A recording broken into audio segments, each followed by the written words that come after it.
All right, we are back here on the Just and the Suffering podcast, Halloween Pop Culture Party 2. Doing the next part of this here. We already done some Doom. We did Midnight Mass. Now we're getting into the number one show on Netflix of all time. Squid Game is here, and we have these pop culture moments. We need to have our pop culture correspondent come on. Sam Derosa is here. Sam, how are you? Good. How are you? Thanks for having me. Not a whole lot. I have to say, this one came out completely left field for me because the original aim of this part of the podcast is going to be Legend of the Hidden Temple. We'll do that a little bit, but I think this is a better call to spend most of the focus on this. Yeah, I mean, it was way more entertaining, just much better of a production than Legends, but we'll get the Legends. We'll dunk on Legends a little bit later, but definitely. For now, I ask you, like, when did you first hear about this thing called Squid Game? Like, when did you first get in your mind? I don't know, probably like a couple of days after it came out on Netflix. Everyone's like, "Oh, have you seen Squid Games? Have you like watched it? Have you heard the premise?" Like blah blah blah blah. And I'm like, I'm not gonna watch this. This is another Tiger King thing. Like, I can wait. And I don't know. I just waited till you were like, "Hey, you want to do Squid Games?" I'm like, awesome. Gives me a reason to watch it. Let's go.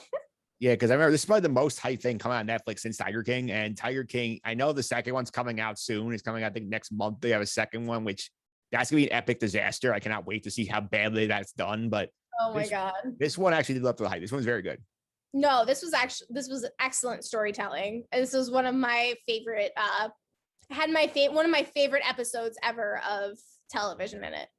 Yeah, I think I know which one you're talking about. We'll get to that in a minute. But if you have not watched Squid Game yet, we're going to spoil the hell out of this show. So before you get in there, another show is very dark and depressing. And like a lot of this material is on this podcast this week, we have changed the spoiler song for this week. The main one's on top of the podcast. But for people in this segment who have not watched Squid Game yet, here's your warning to get the hell out of here and go watch the show.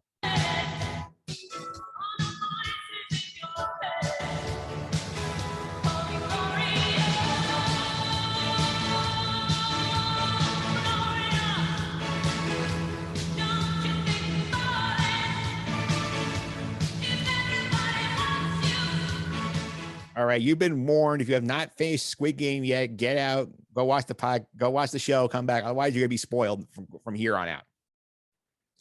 I really enjoyed the spoiler music. Yeah, I figure we need something positive because there's a lot of negativity in a lot of these products that we've been doing on this podcast this week. It's more Halloweeny, so I mean, it's okay to be a little like spooky, scary, sad. Yeah, well, I mean, Dune's intense. Dune, we know what Dune is. Midnight Mass, we just talked about with Alan a few minutes ago, and that was really, really good, but really, really dark. This one just is intense. It's dark. It's a very sad commentary on humanity, and there was a little bit of hope in the end, but I thought it was just overall like very, very well done. Yeah, agreed. The whole humanity take is so spot on. It's just like how the world is, and it's like so sad. Okay, let's start off with the most important thing here for this one. Did you watch the dubbed American version? Because it's a South Korean product. Or did you watch the original South Korean with subtitles? I watched the dub because that is what I clicked on, and it's the dub. And I know I'm probably going to get some hate for it. I normally like to watch things with subtitles, but I let it ride. I watched Squid Games while I was cooking, while I was cleaning. So it was actually kind of helpful this time around. So get off my case. I tried the dub. The dub was awful.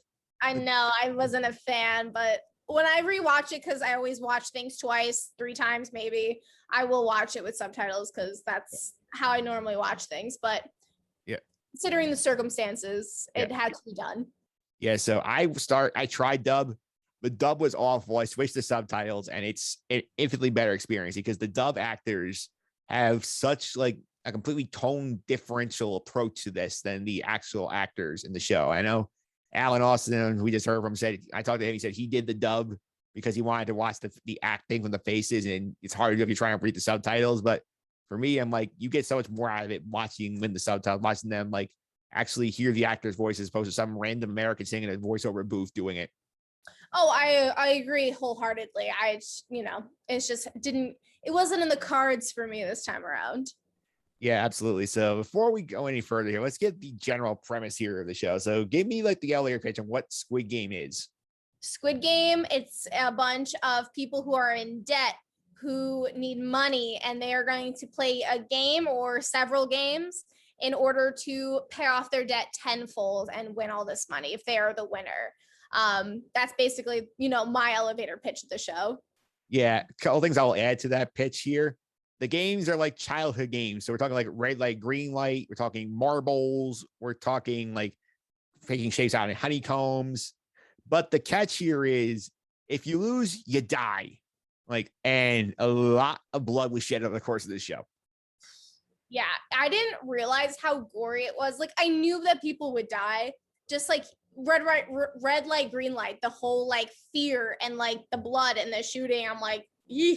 Like, this is legit. Like, this is intense. Like, yeah, it is intense. And we follow on the main character, Jihan, who we find out like is a guy who's in debt. He has a daughter with his ex-wife, and he's trying to make some money. He goes in, he gets recruited to this game. And we see the beginning, we see, oh my God, like everyone's dying. And then I think it's fascinating to see like the moment in the second episode where they had the vote, because according to the contracts of the game, it's like if the majority of players agreed to end the games are over. It ends up having a vote of, I think by one vote, they all get kicked out. And then they all sit there and they're like, man, our lives suck. And a majority end up going back. So I thought it was fascinating to see like them take that direction. I saw when the vote came up, it's like, oh no, they're definitely not going to send them home. And then that was a great choice to send them home, as they realized, oh wait, we do need to do this.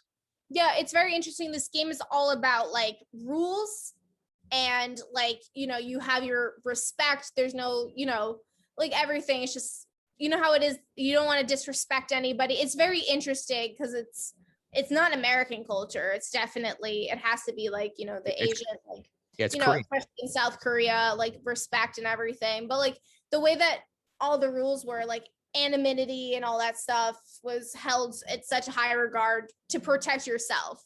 It's just like, so I was like, it was a different concept for me. That's what stuck out a lot for me while I was watching. Yeah, the whole idea is all the players are equal. Everyone has a fair opportunity to follow the rule. Like you just follow the rules and you do what you're supposed to. You move on, and at the end, we see them, obviously the people behind the scenes tweaking the rules a little bit to try and create more interesting outcomes there. But I also point out that the sort of main cleaner people wearing the pink jumpsuits with the black masks with the shapes on them, like that is the #1 Halloween costume this year. Everybody's be doing that. It's gonna ignore the hell out of me. Oh my God, yes. But like, have you read all the theories about them and everything? Yeah, I know we've only seen 2 of them, like actually on mass. And one was one of our main characters, the cop who was going undercover there. So there's been a theory. Well, there's like 2 theories. The first is when you pick the card, either blue or red. Like if you pick the red, you become a worker. That's been one of them.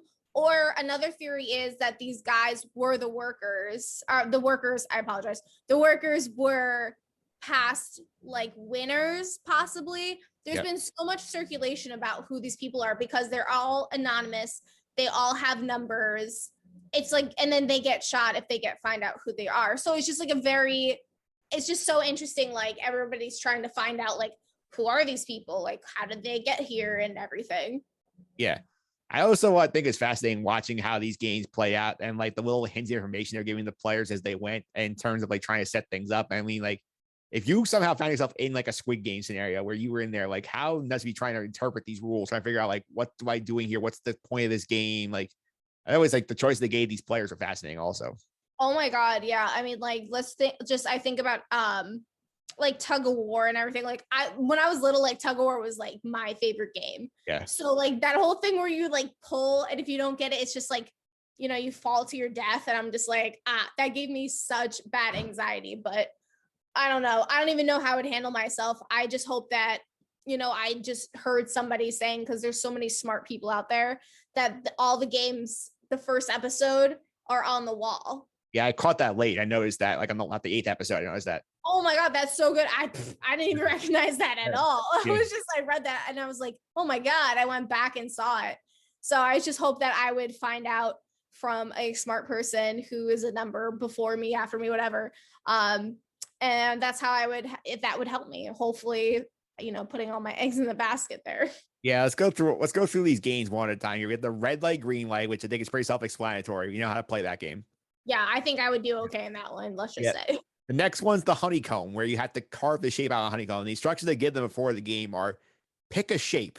And I think it's funny that time we see that we have the team of 4 form of Ji-Hung, Sang-woo, Ali, and the old man. And the strategy they come up with, let's all pick a different shape. We don't want to put all our eggs in one basket. Would you have felt the way? It seems like me, you, let's say Alan and John Stanko, we are on there. Would you want us all to split up, or would you want us all to go with the same thing? Hell no, same thing. Power in numbers. You kidding me? Also, who would pick an umbrella? Yeah. Saying. I was like, why would we have all these, straightforward shapes and then umbrella? Yeah. I feel like that's the other thing that's gone viral is the whole honeycomb challenge. I feel like that's a TikTok meme right now. Oh my God, there's so much, so many people are making the cookie and everything or whatever it is, like the snack. Oh my God. Yeah, the honeycombs. And I mean, poor Ji-Hung who picks the umbrella for some stupid reason. Like once I see that, I'm like, oh, he did. I know. I love him so much. He's so funny. That actor does such a good job with that character. Yeah, and he comes with a brilliant hack to lick the back of the honeycomb to soften the honey, and then gets it out right before the clock ends. And that was such a brutal game because if you crack the shape at all, you died.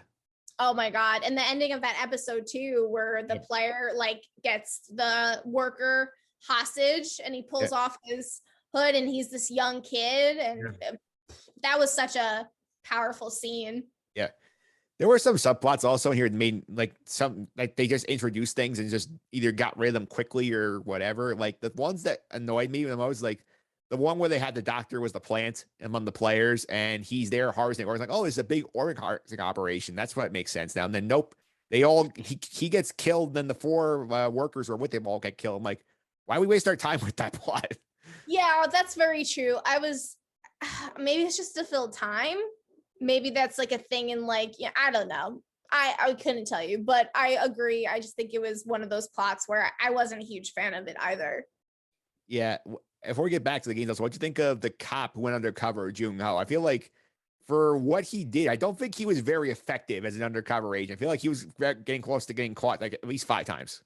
Yeah, pardon me. I don't want to go too far into what we'll be discussing, but I believe that he was a little unhinged because I feel like he knew his brother was there. He was looking for his brother. That's probably the whole reason he was there, because when Ji-Hung went there and he was like, oh, there's this game and people bet and we're on this island, we're all getting killed, blah, blah, blah. And nobody believes him except for that cop. And he follows him. It's because he's trying to find his brother. And I'm hoping that the whole journey to find his brother kind of clouded his judgment whilst being a cop and investigating. Yeah. I would put a pin in him for a minute. I want to get to the next one, which is the tug of war you mentioned before.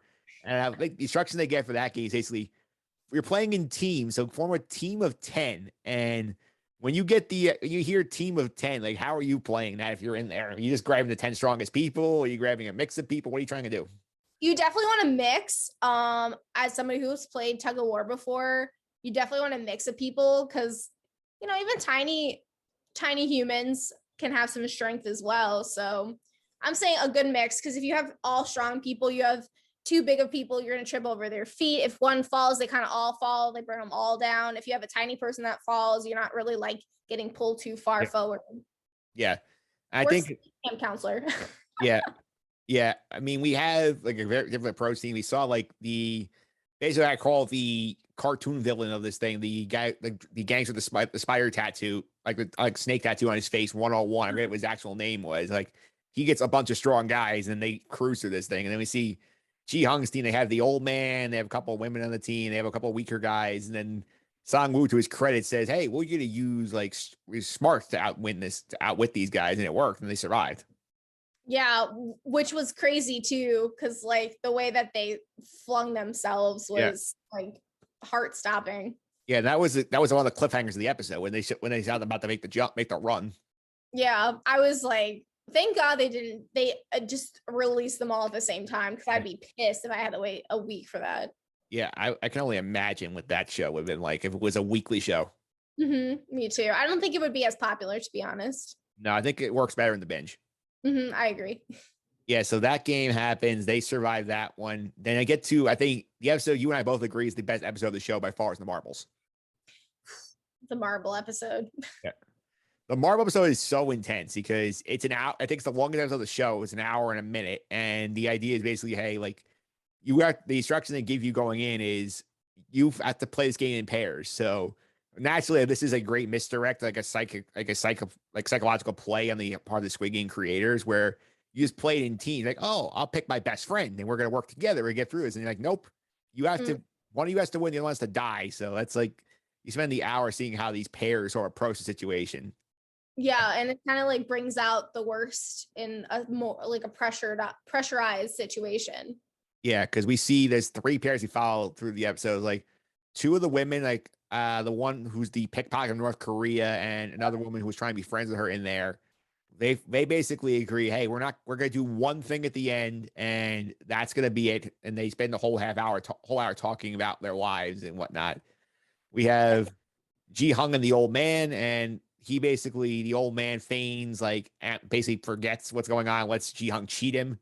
I'll get back, put a pin in that one, but as you can see how low Ji Hung is going to survive. And then we have the Sangwoo Ali thing, the last 2 teammates, and Sangwoo does Ali so dirty. Poor Ali, man. Yeah. He was one of the best characters. Yeah. Yeah, he was soul. Yeah, he is too good for that world. Yeah, I mean, also, like, I don't know if you've read a lot of stuff and possible theories on Ali, but he's a very strong individual. Yeah. So they're saying, like, you know, that's why Songyu picked him and everything. And he just got, he was a good heart. Yeah, he was. And basically what happens to him, we can go through this, is like, basically, Ali's like very close to winning and knocking Sangwoo out, and then Sangwoo says, "Hey, we can work together here. Let's work as a team, and then we'll have our pair against another pair. We'll find pairs that are alive, find weak one to win." So he pulls a sleight of hand and puts all of the marbles into his bag, gives Ali a bag of pebbles, and then at the end, that's the point where you start to realize that Sangwoo is a sneaky MFer. Yeah. Yeah. And I mean, like, you see that he's gonna get brought to jail and stuff for his embezzlement and everything. So you kind of like see that he's a desperate man. Yeah. But still, he's awful. Yeah. I don't know if you were a big Survivor fan or not, if you've watched the show ever. I've watched it like when I was younger, like more of the earlier seasons. Yeah. Yeah. Sangwoo would be a hell of a Survivor player because Sangwoo is willing to do whatever it takes to make something happen. He's smooth talker. He convinces you he's on your side. He screws you over. Like Sangwoo would pick the wrong game to play. Yeah. I'm still like, that whole episode was just so well written. The whole thing with Subwalk or whatever. I'm so bad with names. Yeah. She the pickpocketer, I think she was what, 62? 67, I think. 7? Yeah, she was 67. Like that whole thing, like her family, and they give insights on how the country, like their country is and stuff, which is like, I thought that was really well written and everything. And that was such a rough one. And it was like such a pretty set too. Like, I know it's like a murder set, but it was still really like beautiful.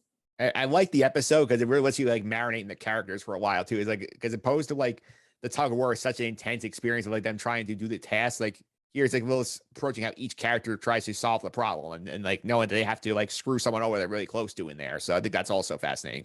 Yeah, and a lot of them like pick the same game. It's just like the guessing if it's like even odds. Like it's interesting that most of them all pick that game.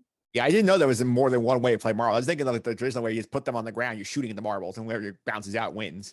I would be like, I don't even know how to play marbles. Boom, you're dead. Like, oh, it's crazy. Yeah, and I will give 101 credit for basically conning his way out of his own certain death because he was getting owned by his partner there, and then he comes to this ridiculous game, and the shot of his marble bouncing in at the last second, I thought so cartoonish, so ridiculous. That was the only one I actually laughed out loud. I'm like, of course it's gonna happen.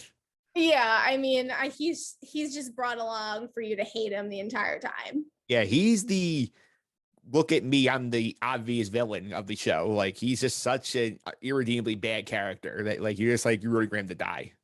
That and you find out that he's not the actual, like he's not the biggest villain in the group either. No, he's not. And we get to that in the 5th game. The 5th game is the game where it's basically you walk across like 18 panels of glass at the hop across the end. One side is solid glass, the other is tempered glass that will collapse as soon as you're on it. So I did the lead up for that was interesting where they basically say pick a number between 1 and 16. We're not telling you what it is, but you have to pick a number. That's the order of play. Mm. So I think first of all, the people I thought it was interesting that you had the front man saying like, oh, most people pick the middle because they're not sure how to commit on what the direction is. So if you were playing, would you want to be first or would you want to be last or like somewhere towards the back? 100% last. I'll always pick the bigger. I mean, my favorite number is 5, so I'd probably gravitate towards 5, to be honest. Yeah. But if that was taken, I'd go to the back like 17. You know what I mean? It's just like all those, like, I know that what they went up to number 16, Yeah. but like, you know what I mean? I'd go towards the back. Yeah. Because I don't like to be first or anything. I never raise my hand first to be like, you're like, oh, do we have any volunteers? I'm like, nope. Like that's even in real life. Like, yeah, I want to give Ji Hung the merit there for saying so well considering number 1 because I mean you've played 4 deadly games. Why would you want to be the guinea pig for everybody else? oh my god, yeah. I mean, like they didn't know he was going for first and like what the game was. Like they probably could have reversed it. Like 17 could have gone first. So I mean, they told them, and after the first 8 picked the middle number, they said this is the order of play. That's what the numbers are because they said we're giving them a hint. So. ugh, I don't know. He is just one guy to get by the skin of his teeth. And it's interesting because like from the beginning, you've seen he's just gotten by the skin of his teeth. Yeah, he barely survives pretty much every round. Oh my god, Yeah. just barely. Yeah. That damn umbrella. Yeah. Yeah. So anyway, like the point of this game, I think like that once I walked out of there, if I was number 1, I saw the thing, I was like, I would be like, what the hell? I'm gonna die. There's no way I'm gonna correctly guess 18 times. Well, the number 1 guy just ran, did whatever, which is probably like the most honest thing that somebody would do. Oh, that was number 1 was like he got 1 right, then he died. Then the second one is that it was number 3 who ran like 4 of them and then he died. That's exactly how I'd handle it. Like, screw it. Like, let's just run. Like, you know what I mean? Because there's no way you're figuring out all of them. Yeah, I think also the game design on this one is like the most fascinating one of the bunch because the way the order is like, and with the time limit factor in, you have I think like 15 minutes to get across the whole thing. And yeah, everybody too. It's like nuts. Because like, yeah, you're in the back, you get the advantage of seeing everybody fall before you, but you have the clock run on you anyway. Yeah. Did you know though? I saw behind the scenes what they did to get the actors' true reaction is they didn't know which ones stable and not stable, and they would fall and drop. Yeah. Oh my god, I was like, that's great. I love that. That was awesome. I mean, like they didn't fall, till their deaths. They fell a couple of feet. Yeah. I thought that was fascinating. I really did like the end there where we had, first of all, like we had like the red shirt, our 3 main characters were left with Sangwoo, Sae-byeok, and Ji Hung, and they had the one guy in front of them who claims he's a glass factory worker. He seems to be figuring it out. Then at the end, the hosts of the game cheat and say, you know what, like we can't let him have it easily. So they shut the lights off so he can't figure out the difference. At the end, as time's running down, Sangwoo basically says, you know what, like screw you, you got to move. And he basically just shoves him to his death. And that's when you realize like he's made a complete heel turn. Sangwoo is basically the bad guy of the show. Yeah, it's crazy. And then the way 101 died was probably the best way for him because he screwed over what's her name? It's Neo or her name. Yeah. Like she just grabs him and then she just takes him down and everything. Like she's like, like I know I can't win against you, but I know I can take you down with me. Yeah. And I thought that was like so intense. It was so cool. Yeah, it's a great moment too, because like that guy was asking for it the whole time. He's like, yeah, you guys go. I'm not gonna die for you. Exactly. Yeah. He was like, he was just one big bully, basically. Yeah. I hated it. But when that glass exploded too was intense. Yeah. And he also like he's the cartoon mustache twirling villain of the show where you're like you just know he's bad and you have no redeemable qualities. But Sangwoo, they hide him in plain sight very well on how villainous he actually is because people forget like it's how long a show is. Episode 2, he's the one who says, hey, like we can vote, we can get out of here. And then as soon as he sees the money reveal, like how much it is, and he's like, oh, I'm gonna stay. Yeah, because he's horrible. He's a horrible being in so much trouble. Yeah, we had that. Then we see how he screws Ali in the fourth game. So happens in this game. Then after the 5th game, before the 6th, they had the dinner for the 3 of them. we see that Sam Derosa has got an injury from the fifth game when she got a piece of glass like flew into her gut. Yeah. She's struggling, and then Ji-young goes to get her help, and Sung-woo kills her in between games.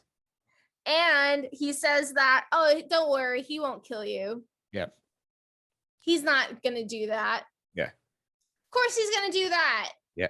Yeah. Ji-young loses. Ji-young, like, yeah, he's way too trusting. I know they were childhood friends. I'm sure that's a factor in it, but at the same time, like, you've seen what he's done the last couple of games. You have to, he got out, he beat Ali, so you had to figure something was wrong. Yeah, I mean, I don't know if they knew about Ali, what he did to Ali, though. So, I mean, like, that I'll give Ji-young the benefit of the doubt, but he definitely knew the whole thing with the glass. He really watched it. Yeah, I know. He was literally like right there. Like, yeah. Crazy. Ugh, that made me so upset when he was like, you know, and just he's like, I like said that like you wouldn't kill her. Like, all that stuff was like intense. That was like such a great scene. It was a fantastic scene. I will say the one thing that did throw me off, though, the American, like, rich guys showing up to watch these things really took me out of it. Like, it was so bad. Even on the subtitles, it was awful because they were talking English, and you could tell they had no idea how to write like mustache twirly like American villains. Yeah, I mean, I guess you could just go for like, you know, news, like what you take from the news or what you assume of a different country. You know what I mean? Yeah. Like, I kind of like brushed that off as well. It wasn't. They talk like robots. They actually talk like people. Yeah, I mean, for the dub version, it wasn't. I don't know. It was probably the same guy, but it wasn't terrible. But yeah, I definitely see where you're coming from. Yeah, that took me out of it for a bit. I'm like, this is ridiculous. Like, these are like actual cartoons, not like actual people. Yeah, he was like an oil miner. You know, like those like classic like larger than life people, rich old white men. Yeah, which you know, I'm sure we know where that he got his inspiration from. Yeah. Yeah, before we get to the last game, I want to touch back on the plot of Jung-ho, the undercover cop. And then we find out that basically the mask, the front man from the whole thing is his brother. And he shoots him. And then we get no resolution on that either. Yeah, well, I think there's a reason for that. But I think a big thing to mention is that his brother won the game in 2015. Yeah. So, you know, he's been missing for a couple of years. He did win the game. So I know earlier I said like the workers could be past winners. I don't know if it's like that's a thing, or, you know, we now know the frontman is a past winner and everything, who knows the rules, who knows everything.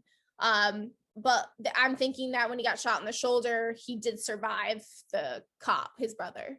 Yeah, because like that's one where like they didn't show you the body, but like so I think you're led to believe he's still alive in some format. I know the directors like that's a story he explored more if there's a season 2. I'm like, yeah, like could we at least just get him like popping up like in the water here? Just leave that and say, oh, like he survived, and not like leave as a dangling thread. Like that was one that could have answered very easily.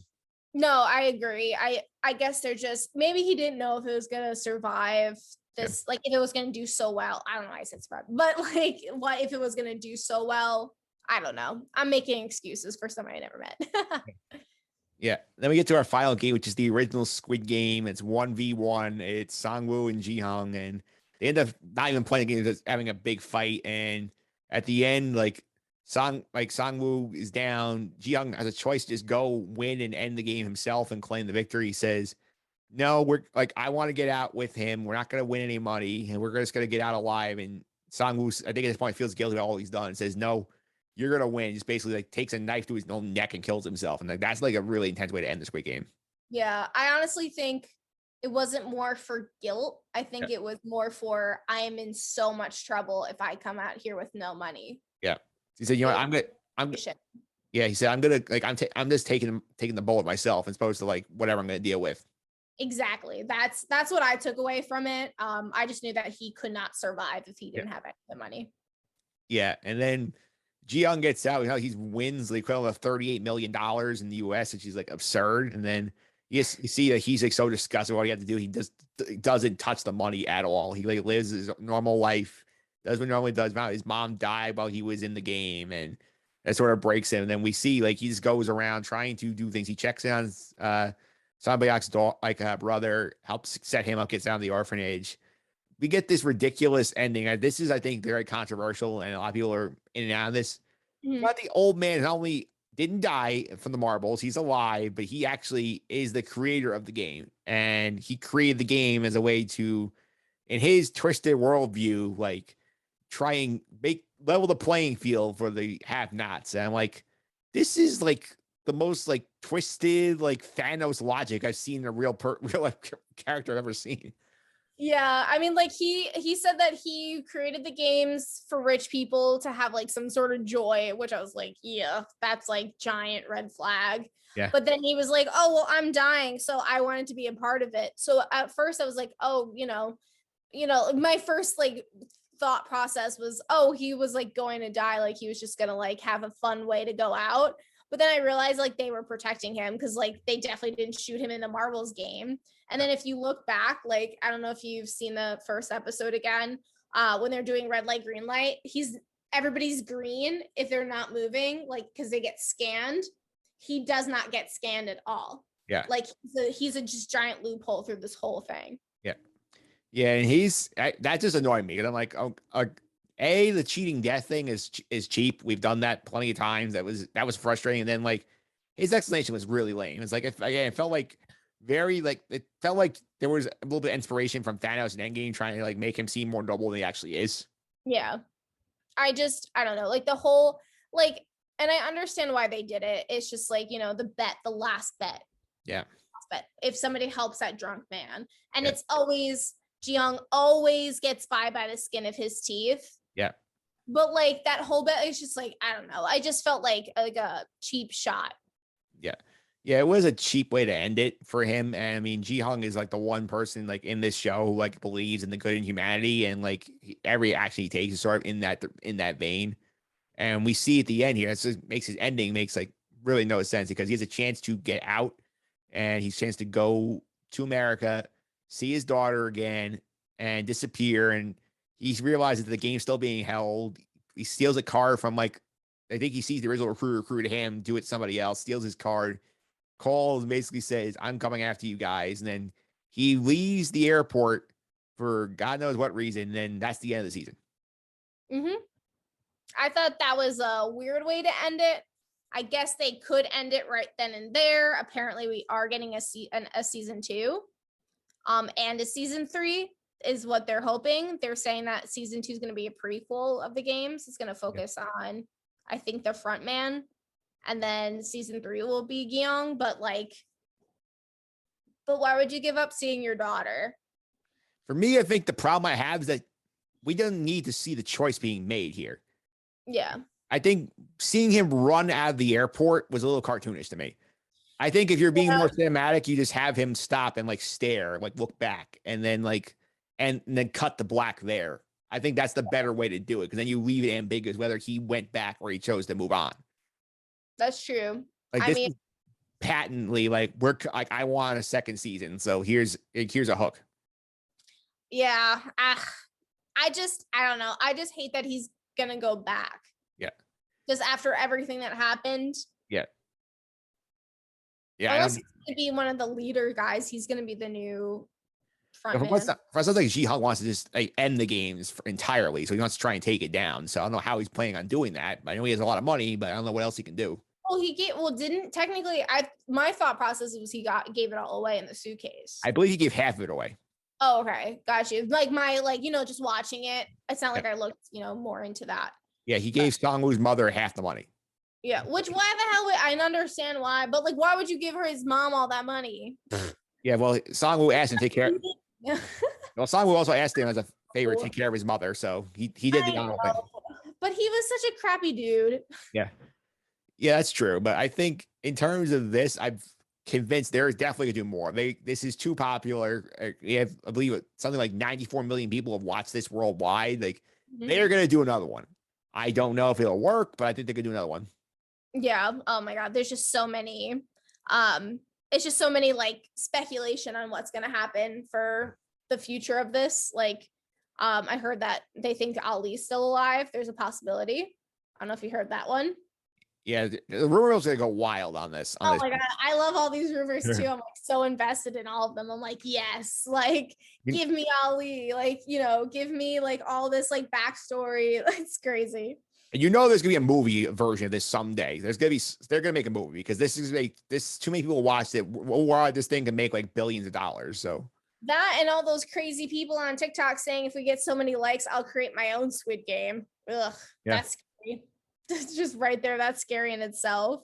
Yeah, I think I think this is for me. I like the show a lot. I give it like A minus. The ending did knock it down a half a letter grade for me because I think it's too well done for me to go below that. But I think the ending for me did sour me a little bit on it.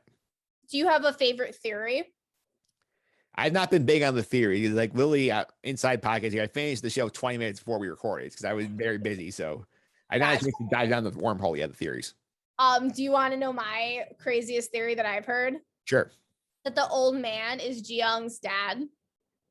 Interesting. That one could be seeing why he bonded so quickly. More the fact that remember in episode 6 he was saying like, oh, what day is it? Yeah. And he's saying it's I think he says it's the 24th. Yeah. The 24th. And he's like, oh, my son's birthday's in a couple of days. And in the first episode, Ji-young's birthday is April 26th. Yeah. And they both grew up in the same looking area and stuff. And his dad wasn't there and all that. It was just crazy. If you want to look more into it, I just love that one. I think that's so nuts because his father's estranged. They're like estranged from his father, but. Yeah. One of the notes before we move on here, I didn't mention this. I keep forgetting it, but I think it's very interesting to know is that throughout the games themselves, they don't let the contestants themselves change the clothes. So you see like it's getting bloodier and bloodier as the games go on. You see like all the cost of like their accumulating in terms of human lives to advance themselves in this game. I think that was also like a very good thematic choice. Yeah, no, I appreciate it. Like I liked that as well. And just the fact that like all their clothing was so basic and the choice of food as well. Like they started off having such an great, amount of choice of food going all the way down to like nothing. Yeah, to the one egg to incite violence in between the games. And then at the end, they give them like this big feast because they want them to be like well fed for the final game, but leave their knives so they have a chance to stab each other in the back before that. Crazy. Such like those details I really do appreciate about the show. Yeah, it's like extremely psychologically manipulative, which is again very dark, very like this time of year. Also probably help it came out now as opposed to like in the middle of summer. Yeah, no, I'm sure they'd like really thought about different release dates. I'm glad they picked the fall. Yeah. Spooky season. Yeah. We're going to transition off of spooky for a little bit because now I get to some of the more like fun stuff because I have like the Sky Guys on a few minutes. I could do the Lego Star Wars Halloween episode, but we'll have some fun here. And on a brighter note, we need to talk about how terrible the Legend of Hidden Temple reboot is. I'm sad we got to this part of the podcast. Yeah, so to reset, if you watched the show Legend of the Hidden Temple in the 90s on Nickelodeon, it's back. It's on the CW. It's now an hour. But they did some things that are very, very, very, very poor. So I will set some stuff up here. You know how there's 6 teams in the original Legend of the Hidden Temple. They cut it to 4. They did not shorten the game. So you have like sort of like Supermarket Sweep did last year where they had 2 half-hour games in each hour-long episode. They stretched the game for an hour with fewer teams. Their compromise is we're going to hear from each team as the game goes on. So like they're on Survivor and you're getting the confessional from them. This thing does not work. It is awfully paced. It is so bad. And the temple is the best part of the show. But the way it is set up right now, it feels like it's impossible for any team to win once they get there. I mean, you summed it up perfectly. I mean, first and foremost, why have 4 teams? Yeah. Why are you excluding like 2 of the teams? They're rotating the colors because the second episode we watched the first 2 at this point. The silver snakes came back the second episode. They subbed in for one of the other teams. Yeah, it's just annoying. It's just the pain in the buttockus. Like I have my lovely Legends of the Hidden Temple coasters, which I had all set up for the first episode. It's like so excited. Nope, nothing. They like missed 2 of the teams. Like I agree too. The whole confessional thing is a joke. Yeah, because I mean, I understand if it's a season-long show, we're following these teams all season long. This is what Survivor does. Lego matches are the same thing, where you chat with the teams and during the challenge, you get their mindset, which makes sense because you're going to see them for 10, 11 episodes. We've seen these guys for 42 minutes. I don't care what they think their thought process is for these challenges. I just want to see them do it. That, and we also probably all grew up on game shows. Yeah. Nobody's ever had confessionals before. Like, I don't know why they thought it was a good idea now. It's because they're trying to pad the hour. That's why they're trying to make up the lost time, which is so stupid because the problem with the show, the pacing is bad. You start with 4 teams, 2 are gone after 20 minutes. I mean, you have 40 minutes of 2 teams the rest of the episode, which to me makes no sense. And to make matters worse, like they treat it exactly like the kids show in terms of like, we have the announcer giving away scooters to these teens and because to give away break product placement. Like this is a grown-up network show now. Like you could at least make the prizes not a scooter or like show swag. You like, hey, you made the best is when I know I told you this off air, but when they were like, but you're not going home empty handed. You could wear the shirts that you're currently wearing. And I'm like, what the hell kind of prize is that? The shirts you're wearing. Like, so glad that I took my time out of this COVID crazy world to play Legends of Hidden Temple. Like, yeah. I think the first team out gets their shirts, the second team gets a scooter, and then the second team gets the swag, and the third team gets the scooter. So dumb. Such poor prizes. No one's gonna want to be on this show. No, and we haven't gotten to the grand prize yet. The grand prize of the show is you can get up to $25,000, but there's a catch. You only get $2,500 for reaching temple round. If you go through the temple and get to the object you need, you get up to $10,000. Then you have to get it out for $25,000 to get the $25,000, but you only have 4 minutes and you don't get the third pendant like you did in the hit show. You only have 2. So you're forced to swap, which basically feels like CW saying we're too cheap to pay $25,000 or going to make it so nobody can win. Yeah. Cause the guys who went in the first episode that like he was doing so well, the first guy. Yeah. He still ran out of time. Yeah. No way. No way. None of them. Nobody can do it. Not a single person. And if they do, it's not within 4 minutes. No, because it feels like to me, like the way it's set, because I remember during the original show where you had the pens of life you give when you ran into temple guards, you had an opportunity to win 3. That way you wouldn't have to swap and send your partner and waste all the time. You can only win 2 in this current format, which again, what do you do with all this extra time? You can't give them a chance to win the third one at least? Yeah, exactly. And then the stories on top of that are like, I was so bored with all the stories and they were so long and they're asking these questions. I'm like, I was actively paying attention and I probably couldn't answer some of these. Yeah, the cartoons are not great. They do have D. Bradley Baker back as Olmec, which is good, but like they're relying on him too much. They just want to hear him talk for like, again, to waste time. That's really the whole point of those segments. Yeah, and I just don't understand why we just can't include more games. Like there's plenty to choose from. Like, and plus this is 2021. We can probably do new, more exciting games. Yeah, because my pitch is this. I saw it. Okay, here's what you need to do. You need to have all 6 teams there. You cut one after the first game, after the swim, you get to the temple area. You get rid of no one on the steps to do the questions. Then you just expand the temple games, just whack them out one at a time. Yeah. Give every advanced team a pendant, but you have 3 pendants, you have a chance for the team to get through. That gets you through the entire time. Crazy. Either that or you do it the traditional way and you play it the old school style and you only do the 4 teams, but do it 2 half-hour episodes each time instead of dragging out for an hour. Yeah. I mean, like I know you're saying that what's their faces did the game, right? The grocery. Supermarket Sweep does that. I keep saying grocery sweep. I don't know why. It's because I get it mixed up with guys' grocery games. So like, hopefully if they do get renewed, there will be some serious like reconstructing, or they film these already and they're just waiting on feedback. So CW, I hope you are listening to this lovely podcast of Mike's and you change it quickly so we can watch this and be happy about it. Well, I think these 10 are this season's done. They filmed all of them in a row. So I mean, you're gonna get the same thing every time. I'm convinced of that. It's like if they get a season 2, maybe they'll listen and change some things. The Supermarket Sweep did change some things in season 2 of their reboot. They had an announcer, which is good. They actually explained some of the rules better. They got rid of the momentum killing part of the final sweep where it was stopping and choosing. Now it's just go, go, go, which I think is better. Yes. I just don't know if they're going to get to a second season because this is such a bad product. No, yeah. I mean, I will be surprised, honestly, if they do get that second season.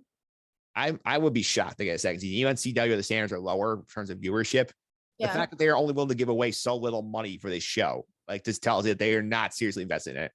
That, and they're not doing any of the people who watch the show any justice either. Like any of us, like kids, like, you know, us adults now who are watching it for the nostalgia, nobody's happy about it. I haven't heard any like positive reviews on it. No, because this is one where I think COVID played a role in them cutting the teams down, but the product sucks. I hate to say it. I would want it to be good. It sucks. Yeah, I mean, plus like I mean, you know, COVID's still an intense and important thing to worry about, but we now have, you can like have more teams now, like more people are vaccinated and everything. Yeah, I'm sure it was just they just hid behind COVID for budget cuts. That's my guess. Oh, that's true. That could be Because, totally because a lot of the budget went into the temple run, which is by far the best part of the show. It's great. Oh, yeah. The temple's awesome. It was really exciting to see like everything, all the rooms. Yeah, but again, there's not enough time to do it. They have 4 minutes to get through it, and you have no chance to have one person get through the temple without an issue. Also, the best is that they're all adults. Yeah. Like, how sore do you think everybody is after running through those? It's just insane because like those are things that, like, also you don't account for. In fact, the adults are bigger and it take them more time to like maneuver through some of these tiny spaces. Yeah, and like the fact that you're not as agile as you are when you're like 10 years old. Yeah, but we'll leave it there. I think this is a pass from us. We're not recommending this one. Definitely not. That's a 2 thumbs down. Yeah, 2 thumbs down. But I want to thank you for coming on today, taking all the time. I appreciate it. Before I let you go, be follow social media, Kyo, some of the stuff you're up to. You can follow me on Twitter at SDEROS5 or no, S6. Jesus, why do I do this every other time I'm on here? But it's SDerosa6 and at Twitter. And then you can follow me. Literally just Google my name. You'll find me. I'm very easy to find, Sam Derosa. But hopefully next season I'll have more fun tweets to put out about my home run lights. There we go. So Sam, thanks again. I appreciate it. Thanks for having me, Mike.